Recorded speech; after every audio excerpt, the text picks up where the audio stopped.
Good morning. Oh, I can talk better without my mask on. How's everyone doing? Staying healthy? More or less. Thank you for those of you joining now here in person and those of you joining online. We hope that you are well and healthy at home or on the mend. So, as I like to do, let's unify ourselves in person and online and with the Spirit, and let's take a deep breath in together and a deep breath out. And we welcome the Spirit to move here.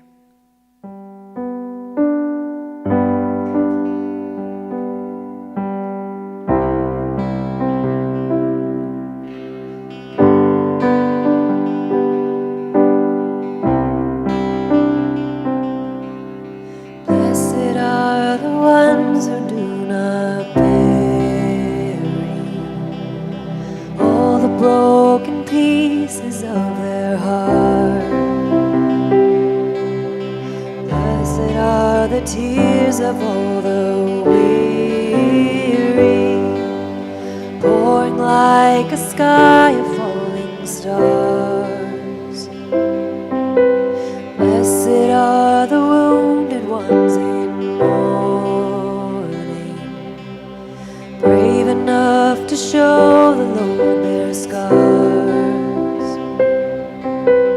Blessed are the hurts that are not hidden,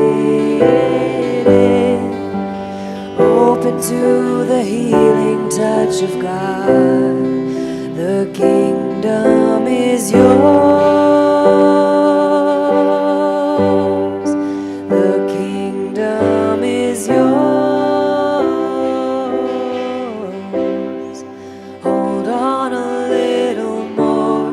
This is not the end. Hope is in the Lord. Keep your eyes on Him.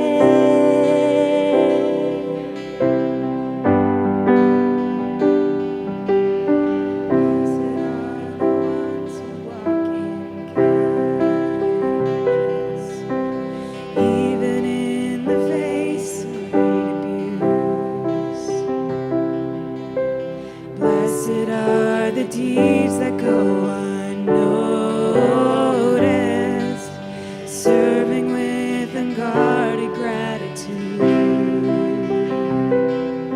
And blessed are the ones who fight for justice, longing for the coming days of peace. Blessed is the soul that thirsts for righteousness,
Blessed are the ones who suffer violence, still have strength to love their enemies.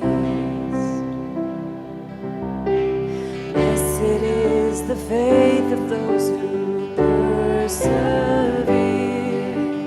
Ere they fall, they'll never know defeat.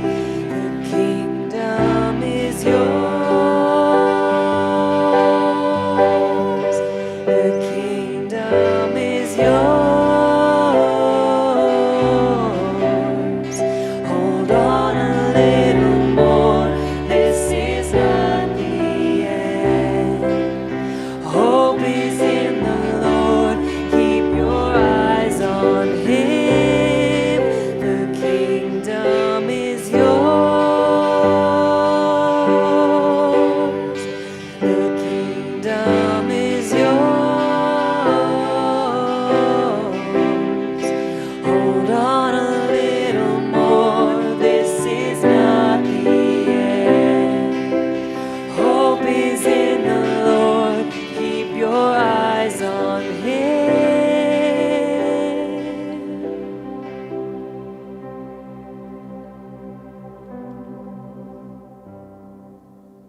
You're welcome to stand for this next song if you would like, if you're able.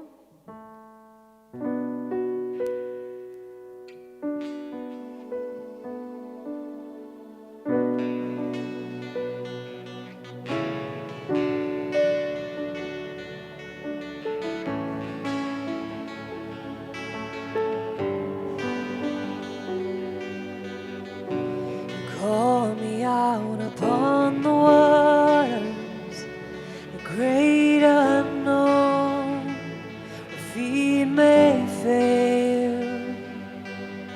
And there I find you in the mystery, in oceans deep, my faith will stand. And I will call upon your name and keep my eyes above the waves. When oceans rise, my soul will rest in your embrace. I am yours, and you are mine.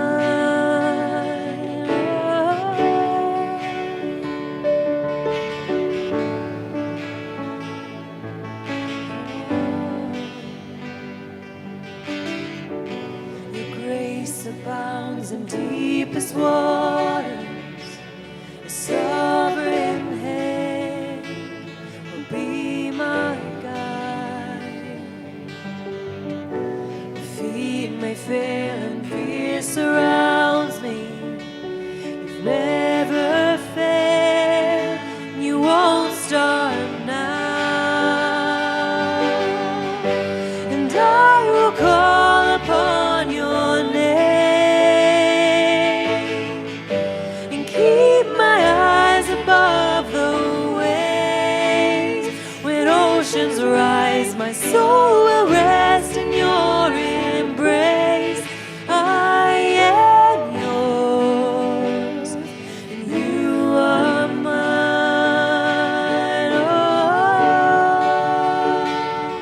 Oh,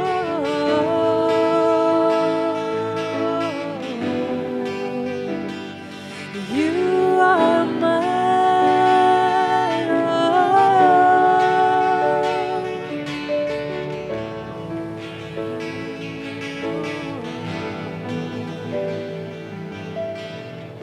Spirit, lead me where my trust is without borders. Let me walk upon the waters wherever you would call me. Take me deeper than my feet could ever wander, and my faith will be made stronger in the presence of my Savior. Spirit, lead me where my trust is without borders. Let me walk upon the waters wherever you would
awesome that we can know God and we know nothing.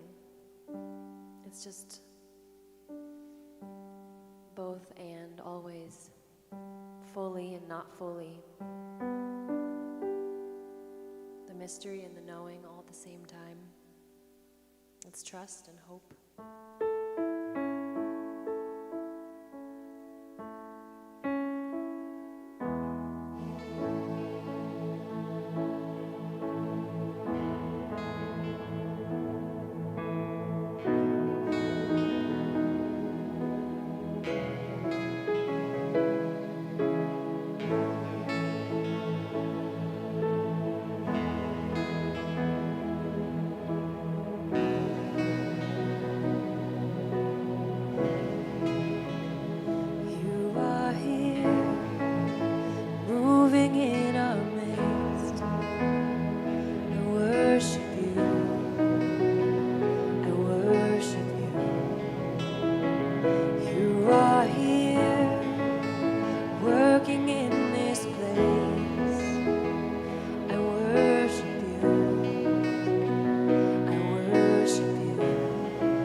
In faith, that is who you are, the miracle worker, the promise keeper, the things you have promised us. It's not a lie. And you are here and you are working, even when it looks like nothing's happening. Thank you for that promise. Thank you for your love. Thank you for being with us this morning. And may the worship continue even after the music has stopped. Amen.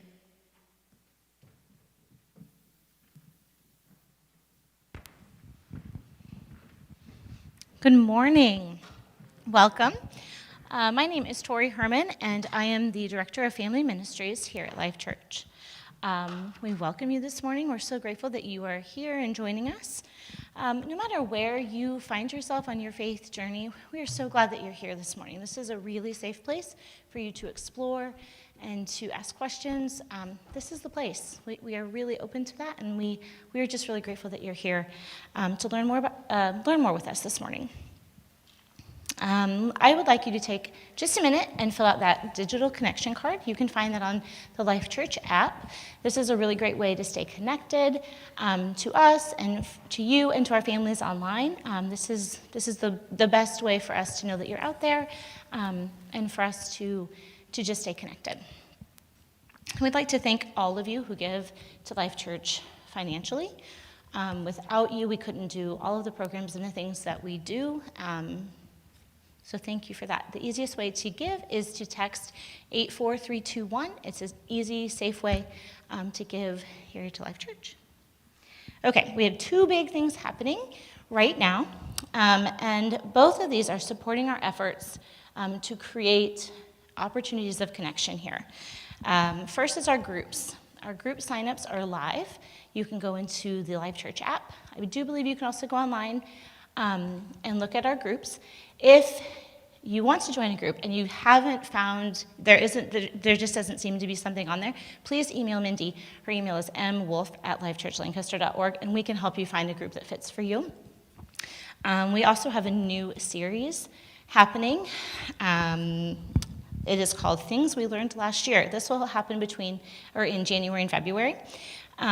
This is where we're going to take some time as a community to reflect on the things we learned last year. The hope for this series is to hear from each other, to be strengthened with the hope for the future. Mindy will be here to explain a little more about this in a few minutes. Okay, I'm going to hand the mic over to Corey, and he is one of our board members. He'll tell you a little bit more about where we are in our search for a teaching pastor. Good morning. My name is Corey Shank. As Tori mentioned, I serve on the board here along with Ashlyn Hollinger, who's in the back, as well as Pastor Mindy. I wanted to provide just a brief update on how our pastor search is going. We're trying to provide some updates here and there. You've heard from Ashlyn before, from Mindy, and you'll hear more in the future as things continue to develop. We are actively interviewing. We are actively working on getting the word out across the country for those that have believe in our mission, who fit our culture, who are a good match for our ideal candidate profile.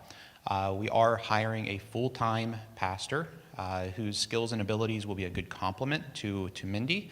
We're hiring into a co-pastor model. Like you may have heard before, we are looking for a pastor of teaching and communication, and Mindy will maintain as being our pastor of community and culture and work on more of the shepherding side of the church.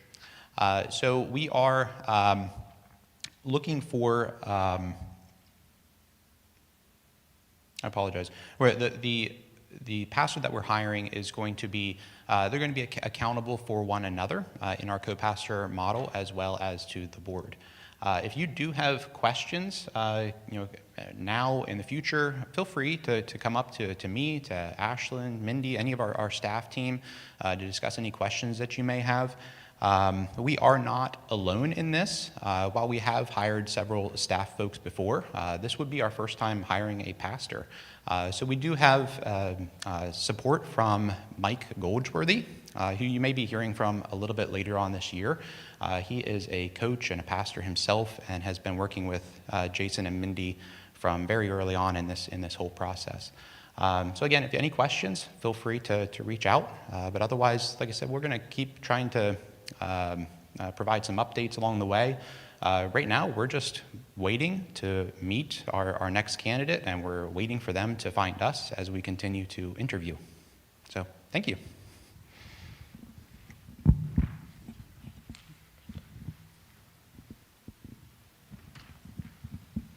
Morning, Life Church. We got a lot of business this morning, lots of updates to give you. I have a fun one this morning. I get to say thank yous, a bunch of thank yous. So I know in this season sometimes it's winter, first of all, and I don't know, a lot of people get the winter doldrums. And we've got some things to be really thankful for and to even celebrate. So like I said, I get the fun part this morning. Our first thing that I want to say thank you for is we had all of these people step up as into extra volunteer roles at Christmas. And like we always say, to be a volunteer at Life Church is to join our carpool, is to lean in with the resources and the time that you have available in your personal life. And then together we figure out what we can do, what we can build together, and where God may be leading us. And at Christmas, all of these awesome people stepped in extra ways and in new ways and supported us, and were able to help us have a really wonderful and really fun December. So many of you talked together and let me know and let other people know, who then passed it on to me or someone on our leadership team, that December at Life Church was just really fun. It felt good, it was peaceful, it was joyful, and it just felt like we had a lot of connection and joy. So thank you so much to those of you who stepped in new ways and volunteered through Christmas. The next thing is that I just have to say thank you so much to those of you who answered our invitation and announcement of being in a bit of financial need. I think it was either the last week of November or the first week in December that I let you know some of the deficit, I guess, is that the correct financial term? Thank you. Some of the deficit that we had in our budget for multiple reasons. And I asked anyone who felt like they were able and willing and maybe called to support us and financially and help us to kind of make up some ground. And you guys totally showed up, and I am seriously so excited. I put out there the idea of $10,000, and whether you divide that up into a bunch of small gifts or whether there are donors in our community who want to give a gift of $1,000 or more, we're just kind of trying to shoot for $10,000 to see if we can make up some ground. And I have to let you know that you guys not only leaned in and covered $10,000, but we ended up with extra giving that amounted to $11,806.60. So yes, celebrate. Seriously, that's awesome. We are not a large community, and we are going through transitions, and this is a liminal space. Again, we've experienced so many disruptions and so many unknowns, and we're living in a space of not being sure exactly what's coming. And I wouldn't blame anybody if they're like, I'm just not sure. And instead of being timid and holding back, you guys leaned in a huge way, and I can't describe to you with words not only the practical help and the tangible help that is, but the emotional support that is, and the spiritual boost that has been to the people who lead your community. Thank you, thank you, thank you. You guys did that. And I know I wanted to tell you too, this winter, it may feel a little weird in here, and I just want you to know that that's okay. We might have 5 people, we might have 10 people, we might have 50 people, I don't know. It's COVID, it's winter, and we're all in a lot of different circumstances. So, when you show up here, or if you're not able to show up here, if the numbers feel small, I want you to know that our community is still very strong. It's not just the amount of people in this room, but there are so many of us leaning in, believing in the community that Life Church is, and just thank you. Thank you so much for your financial contribution. And thank you also to Christina Campbell, who jumped in for us as a worship leader. She jumped in because she knew we had an unexpected need in November. And she is like, hey, I'll help you through this time period. And as we've talked, she has agreed to continue on with us in the future. So there's another reason to celebrate. So thank you. What you have brought Yeah. What you have brought to our community is so life-giving, and we appreciate you so much. Seriously, hasn't the music been amazing? Like all through Christmas, it was so great. So thank you. Thank you. So many good things happening. And like Tori said, I just want to talk a little bit about groups and then the series that we're currently in, and then I'm going to be able to pass it off here to Greg, who's got our first message for our new series. But groups signups are live. What I want to say to you is, it's a weird time with COVID and the way that things are happening in our community. So many of you asked me in the end of November, beginning of December, what's up with groups? How do I sign up with groups? We're new here and we don't know how to make connections. Group signups generally run, like you hop on the app or you hop on the website, look what's available, and you can sign up. But what I want you to know is there are many of you who aren't sure how you can interact, or maybe you see a group and it doesn't meet on a night that you're available. If you want to be a part of groups, but you don't see a group that fits you exactly, please email me, because we have some people who have said, I can't show up in person right now, I'm not comfortable. But if you have enough people who want to meet online, I would lead an online group. Or there's another person who said, if you end up with people who want to join a group, but it needs to be on a night that there currently isn't a group, let me know, and maybe I can be a part of leading that group. So if you want to be a part of groups, and you look at what's available, and you see an option, sign up. But if you want to be a part of groups and you don't see something, message me, because we may have a bunch of you wanting and needing the same thing, and we may be able to pull that together. So groups technically start next week, but sometimes it takes us a couple weeks during this COVID era. It takes us a couple weeks to work out all the details of what time and location and some of that stuff. So please check out groups and let me know if you have any questions, or even if you need help finding a group or you want to ask some questions about how a group works. I'm here to help you make that connection. And the final thing is this current series, what we learned last year. This is an opportunity for all of us to reflect on what happened last year. And we hope that it creates hope by thinking about what we experienced, what we learned, and it's an opportunity for people to get involved. So I know some of you are like, no way. Like, there's no way I'm going to say anything up front. And that's okay. No one will make you, no one will shame you, no one will guilt you. But if you have a big takeaway from 2021, if you have a new idea that you considered, something you tossed around in your mind all last year that you thought was interesting, or maybe you have a story of how your faith was tested, or maybe strengthened, or how it even just remained, and you're thankful that it remained. Maybe you have a story about how God is showing up in your life today. If anything, honestly, anything that happened for you last year that feels like, man, that was big for me, and if you would be able to share, we're looking for anyone who's interested in sharing that with our community on Sunday, January 23rd or February 13th. This can be delivered in multiple ways. You can write it out and read it. You can come up and speak from the heart. And so many of our community are joining us online. If you would like to record something ahead of time, you can do that and submit that. We have lots of ways for anyone who wants to contribute in this way to do so. It does not have to be neat and tidy. It does not have to be a story about how your faith is strengthened so strong. It's just a story about you and where you're at, because we all together make up this community. It's not about trying to get everybody to feel the same or go the same direction. It's about showing up as you are, saying where you're at, and knowing that you're surrounded by people who see you and care about you. So if you're interested in sharing, I want to ask you to go to the Life Church app and submit an interest form.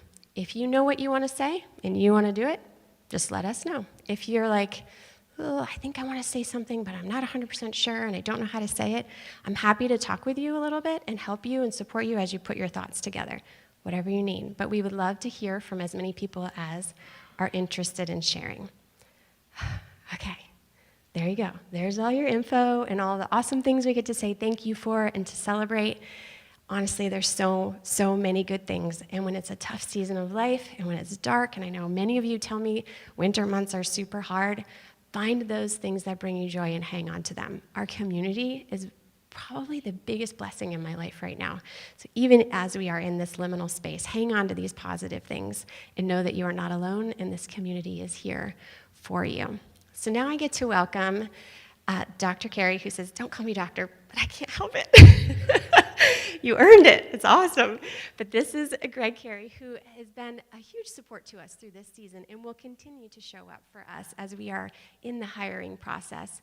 He will be continuing to share his thoughts with us, which, thank you for that. That's a huge gift. You totally didn't have to do that, and we're so thankful that you are. And he's going to kick off our series of things we learned last year. So thank you so much, and take it away.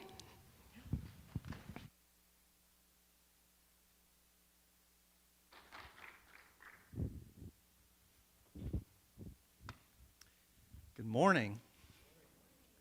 You see, when you've been set up, when the music stand is down here. Let's see. We'll not worry about it.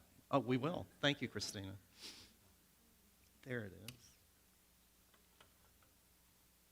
Great. So, good morning again. I guess what I'd like to reflect on, having learned this year in a different way, I'm calling exchanging chairs, which is a way of saying trying to imagine ourselves in the place of other people and see things the way they see them. But I want to say just a little bit about not knowing this was the first in the series.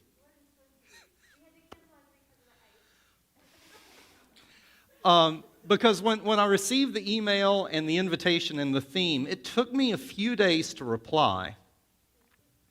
I thought, 2021. I thought about all the stuff that's happened in the year. I thought about the stresses on me and my family and on this church and other churches and our whole society. And I thought, and I've got some package thing I want to say about that. It took a few days. I knew I would say yes, but it took a few days to get there. What I mean by exchanging chairs, or why I think it matters, is when there are times of stress in our lives or in a society, our brains change. Right? I'm sure a lot of you know this, but our brains literally change. The part of our brains we share with like snakes and crocodiles, the reptilian brain, gets activated. And it becomes harder to care about people who may be seeing things differently, valuing things differently, behaving in ways we don't like. If we could begin to imagine ourselves in their place, seeing things from their angle, would we feel differently toward them? And there's a little bit of a pragmatic thing in it for me. It's been a year where there have been issues where I needed to figure out how to make progress in difficult situations. Not just say what I thought, not just hold on to my spot, but move things forward. And beginning to learn that how necessary it is to be able to have a change of perspective when things are hard to do that. So I'd like to ask us to remember, to step back a little more than a year ago. Remember when we couldn't wait for 2021? Like, in my case, I'm 56, I wanted to get vaccinated. And I had these visions of being on the beach with my daiquiri, and being out milling around just the same. It never crossed my mind that where I teach at Lancaster Seminary, we would be learning virtually again in 2022. But that's where we are, at least for this month. I had all these expectations for this year. And past year, 2021, and as soon as the year started, we had, sharp national conflict. The COVID spiked. We didn't know there would be more of that. There were all kinds of disruption. And then I want to share something about my own professional life that you don't care about, but it's how I get to this. And so that is a news story that happened in my work this year. I teach at Lancaster Theological Seminary. Our school this would be the next slide, Our school is little. We have like 85 students. But we've been here 200 years almost. And we entered into merger talks with another school. Moravian University in Bethlehem, Pennsylvania has a little seminary smaller than ours that's just about as old as we are. And their university thought, and our leadership thought, well, we could get together. So there were headlines and all of that. And I was asked, because I'm loud, I was asked if I would be on the exploratory committee, the committee of people from both schools that gets together and works out, is this possible? Can we make a case for it? Or are there too many obstacles? That process involved people like alums, trustees, administrators, faculty members. I was our only faculty member. I don't think they had students on it, but a lot of different categories of people related to these schools. And of course, it put me in a position I'm not used to being in. I'm not used to negotiating. And I'm not used to being in the middle of stuff, like between groups. That's an uncomfortable place for me. As a classroom teacher, I can think about, like, I'm trained. I'm 25 plus years into classroom teaching. I can imagine what it is to be a student. And as teachers, we've changed a lot in higher education. Your education may have been, mine was mostly people talking to me and then asking me to write back to them what they told me. Right? And we've learned that people don't learn that way. We didn't learn that way, really, right? People really learn by trying ideas out, playing with them, working them out together, talking together. And so over my career, I've had to learn to try to think, like, what are the students experiencing? What are the steps I need to give them that help them to attain the skills or the knowledge bases that are really important? I mean, I'm used to, like, flipping that in that role. If you're an elementary, middle school, or high school teacher, you're thinking, what took you so long, right? Because those people are superheroes. My mom was a career high school teacher. I'm amazed by what they do. But we had to catch on. How do people actually learn rather than what do I want to tell them? That's switching seats a little bit, right? But in this process, we had all these constituents of these schools. And because I'm on this committee where we know stuff, but we can't talk about it much, right? I'm interacting outside this committee with other people on our faculty, people I've taught with for more than 20 years. Staff members at our seminary who are way underpaid, but because they love the school so much, work way more than they should. Am I going to lose my job? Am I going to have a new boss? Will I have to move? Students. Wait, am I going to get to graduate the way that I came in? It's a new school we're working with. Are they going to be different in how they teach and what they expect from us? Will my financial aid's kind of a thing, right? Will my financial aid be honored and whatever scholarship I have? Alumni of our school, I've known alumni from our school from the 40s, and feeling this grief of what if the school changes in ways I don't know how to deal with. And our school's so small, I know people who give to the school, right?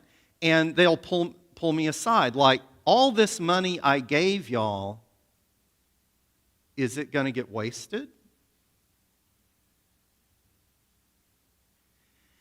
And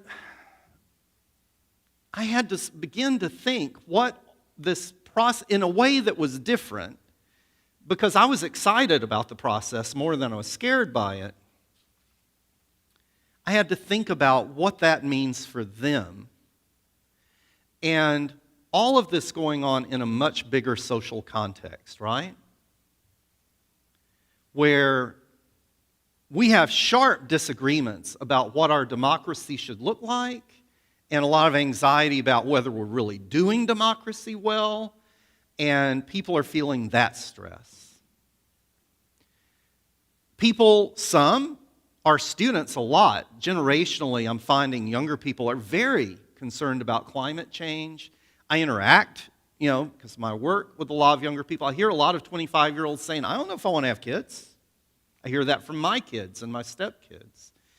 The COVID thing is going on, and us being in different places with it in terms of what we want and what we need, what we think is church. We've just been hearing about it. All that good news, right? All that good news.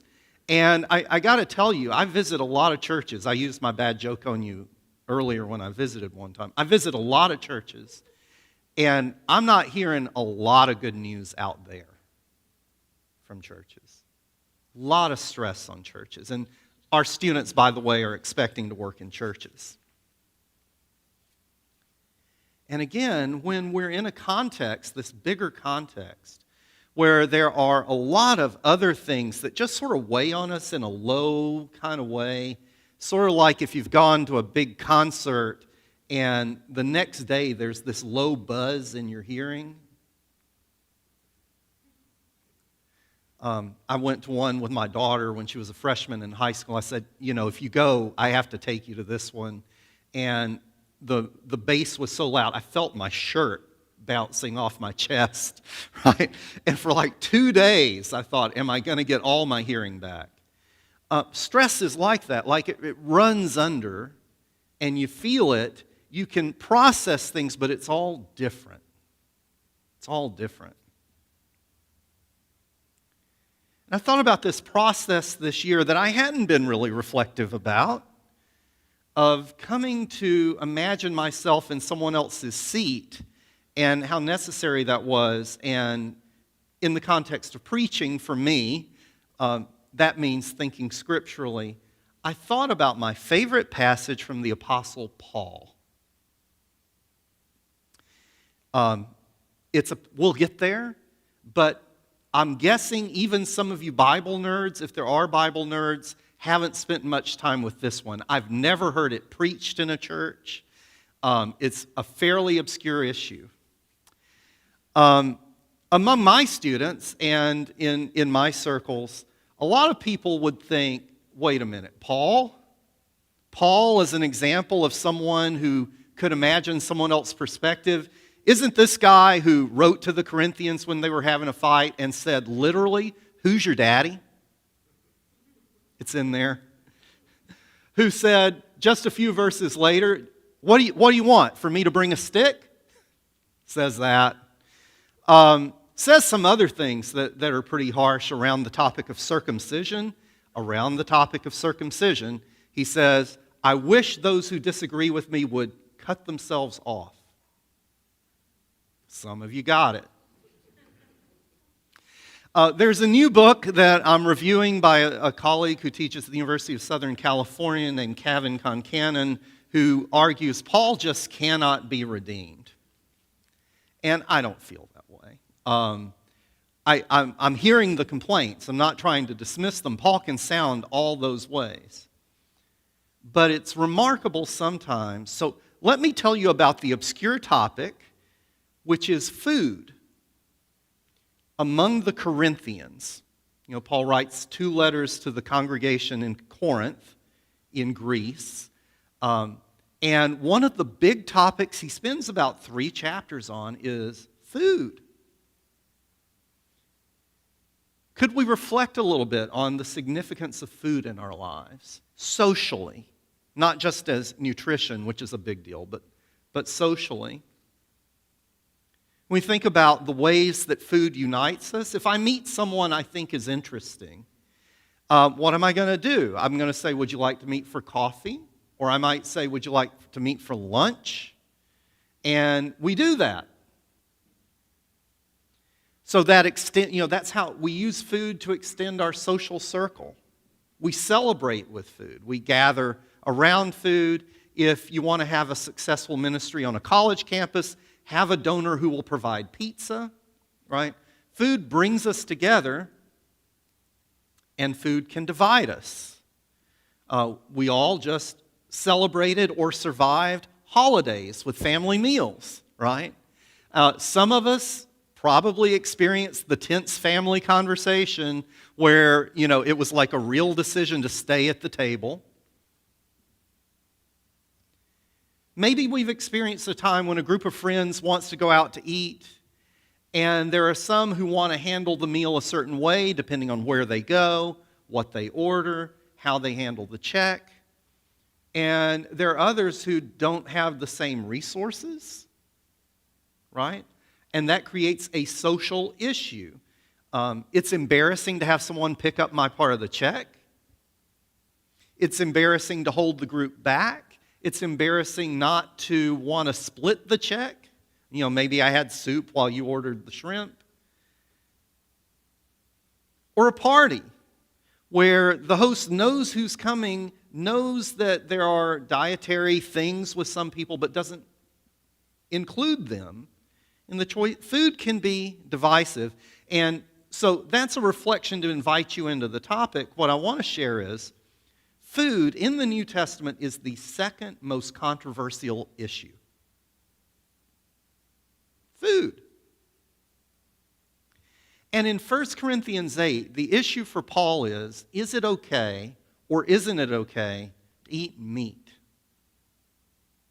This isn't because there are like vegetarians among the Corinthians. It's because most meat, here's the little mini lecture, right? I always warn you, you're going to get 2 or 3 minutes mini lecture.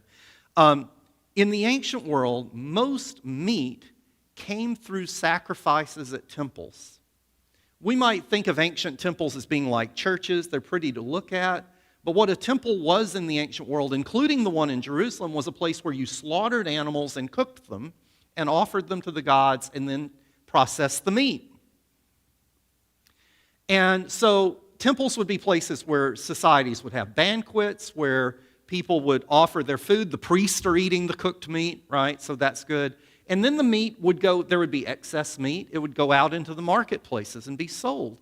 If you ate meat in a city like Corinth, good chance that meat had been through the process of being offered to one of the gods. So you can imagine theologically there were followers of Jesus who said, hey, wait, if we eat meat, how do we know we're not involved in idolatry? One more part of that I think is really relevant to our cultural context.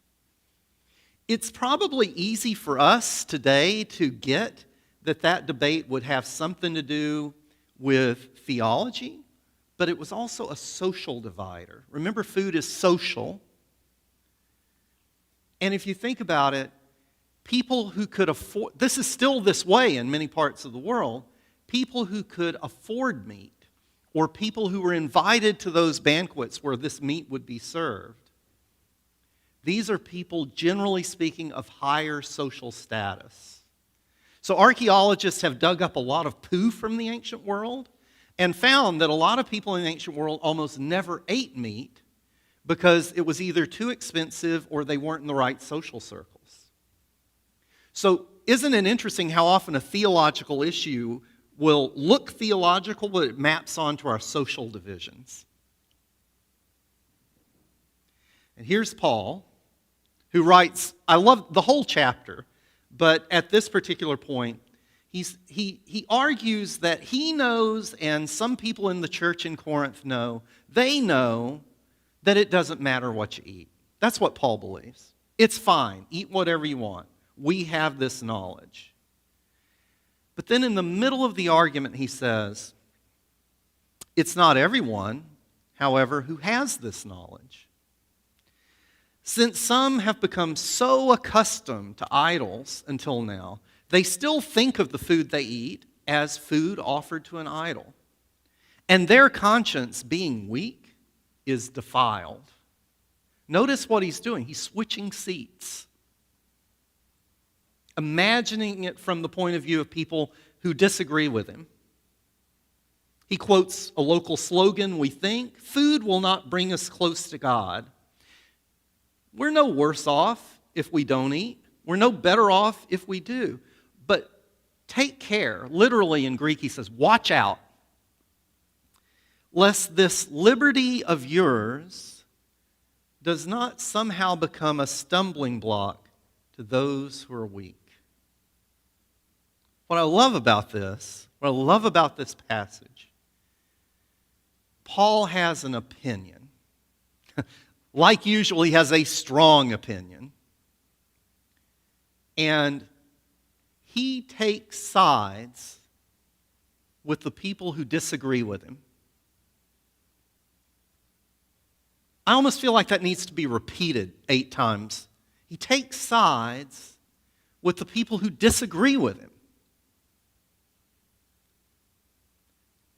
He does so, and this is a reason I think Paul can be redeemed from any problems we have with him. He's consistent this way. He will always take sides with the people he thinks are getting hurt.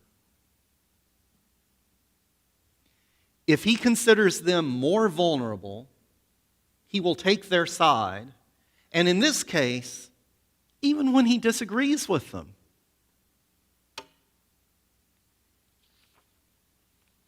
I'm thinking about this one phrase in that verse, very apt to our context. This liberty of yours, he says, can become a problem.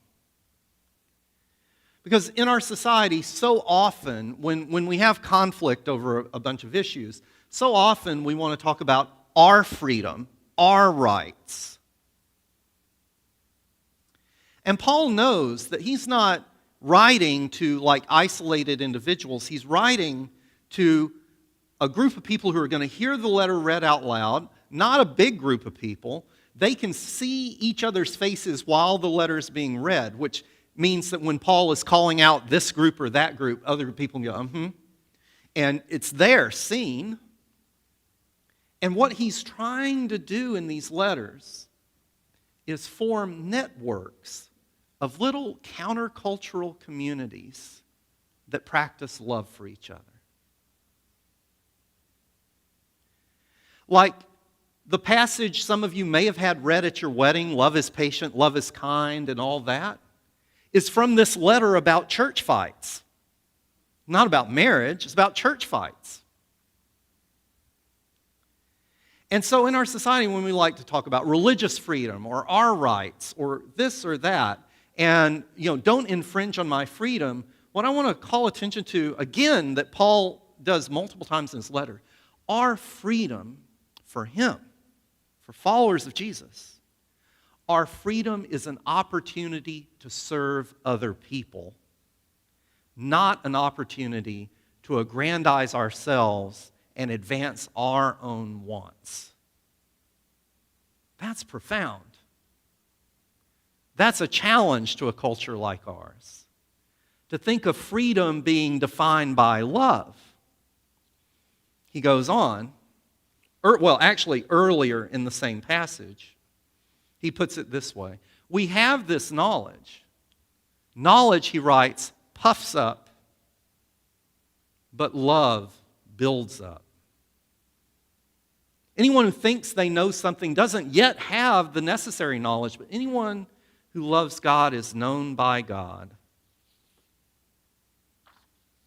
If I may, because I'm aware of time and we did a lot in the service, I'm going to skip a couple of slides. Sorry.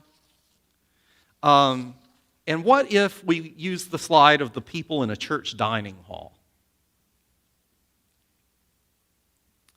Years ago, I was invited to talk to the church of which I'm a member, as that church was thinking about whether it should become open and affirming, that is, fully embracing of LGBTQ people. A decision Life Church has made, and actually how I found out about Life Church. And I knew this was a long time ago. This was like a new conversation for just about every church. And I thought, and it's the church I'm a member of, I thought, okay, folks are going to have sharply different opinions about this. And we need to be able to talk about it together. So we had this first conversation over lunch after worship. This isn't the room. I just took this off of another church's website.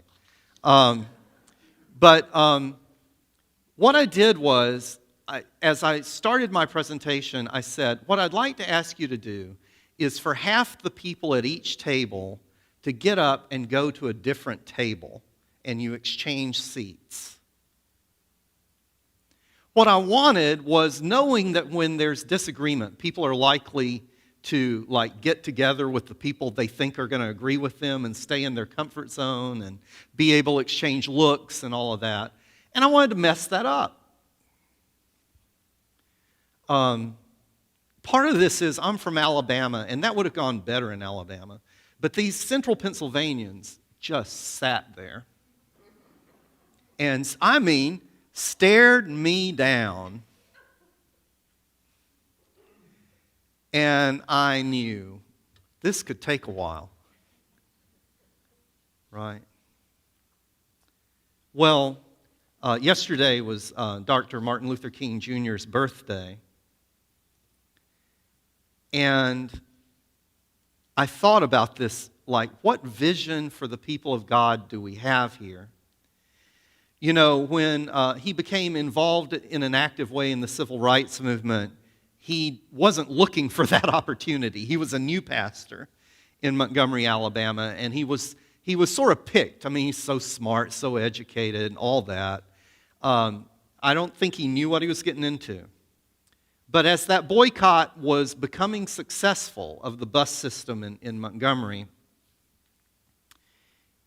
he tried to reflect on what is the goal of this kind of action. You know, an aggressive, risky action to achieve just a measure of racial justice in a southern city at that time. And in a speech he said, the end is reconciliation. He didn't say the end is victory, he said reconciliation. The end is redemption. The end is the creation of the beloved community. It's the type of spirit and the type of love that can transform opponents into friends. It's this type of understanding goodwill that will transform the deep gloom of the old age into the exuberant gladness of the new age. It's the love which will bring about miracles, he said, in the hearts of men. And so, as I reflect on this issue of exchanging seats, I invite us just to imagine the church, the people of God, as this kind of beloved community, where, as a church, to imagine, slide hint, to imagine the church, thank you, as an agent of blessing, where people know that they will encounter a community that sees them, can imagine their space, that can understand them and understand each other. And I don't use this word lightly, but in a culture like ours, right now, that's a pretty radical, countercultural thing to do, to try to understand other people. To use our freedom and our resources and our advantage for our neighbors. And to remember, as Paul brought out, and practice, and testify to the world, we need each other. We need each other. To imagine a beloved community where not just justice happens, but where genuine solidarity and understanding are practiced in a daily way, and how desperately our world needs the church to be that. May we pray?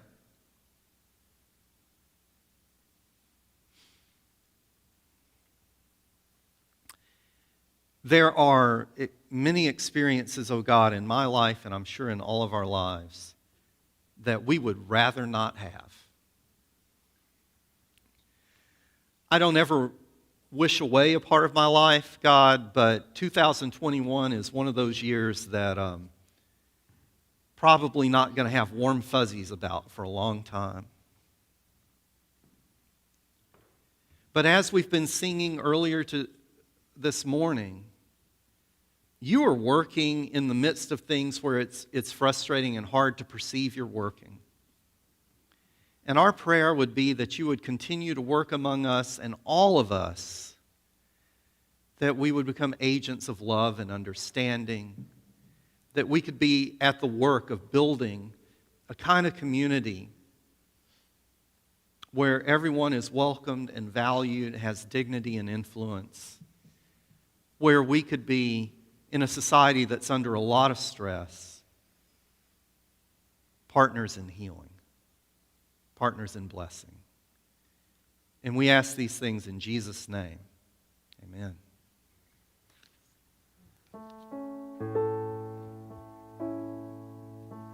Would you please stand with us if you're willing and able, and receive this song as a blessing.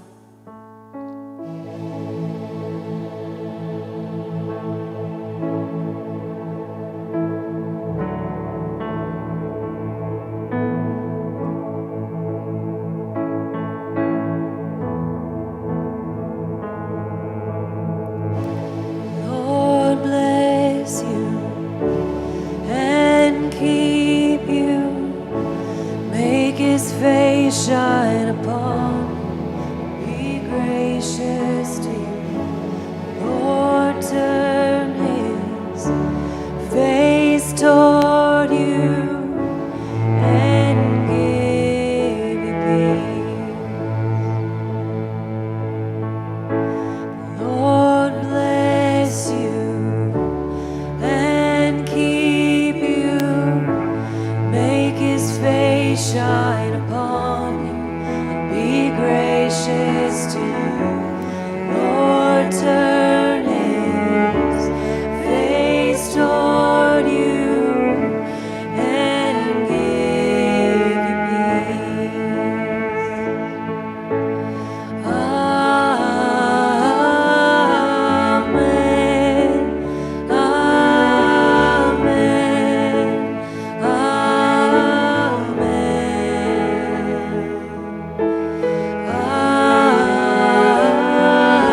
Amen.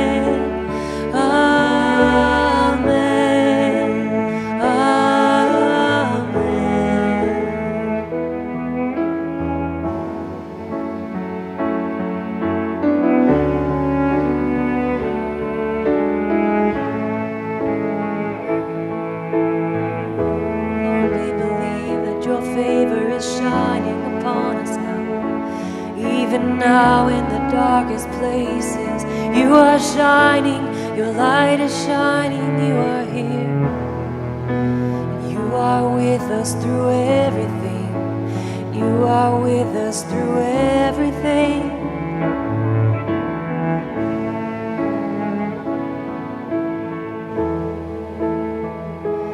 May his favor be upon you in 1,000 generations, in your family, and your children, and their children, and their children. May his presence go before you, and behind you, and beside you, all around you, and within you. He is with you, he is with you in the morning and the evening, in your coming and your going, in your weeping and rejoicing.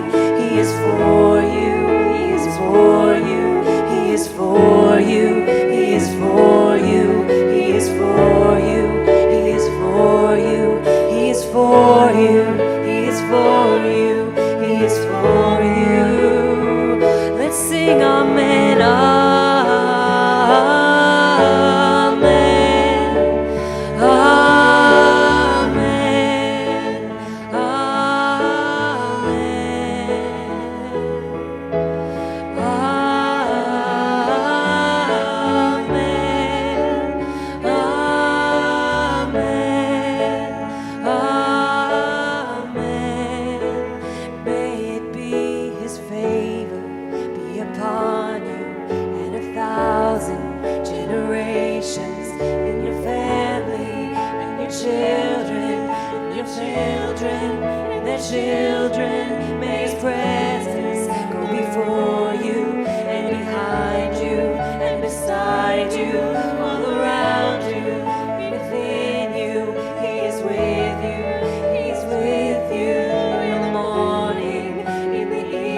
was looking forward to church all week, and it was even better than I thought. It's always so good to be with you. For those of you who are enjoying us online, we are together. Even though we are not able to be together in body, we are together in spirit. For all of you who contributed this morning in any way, thank you. It was beautiful. Thank you for leading us. Your message was so encouraging. I will be listening again. I encourage you all, listen again and spend some time imagining those things you listed. Seriously, I'm totally going to listen again. You fed my mind and my soul. Thank you. It's good to be a part of Life Church. Thank you for coming. I hope you have a wonderful week. Stay safe in the snow tonight and tomorrow. And I hope you'll join us again next week. Be well.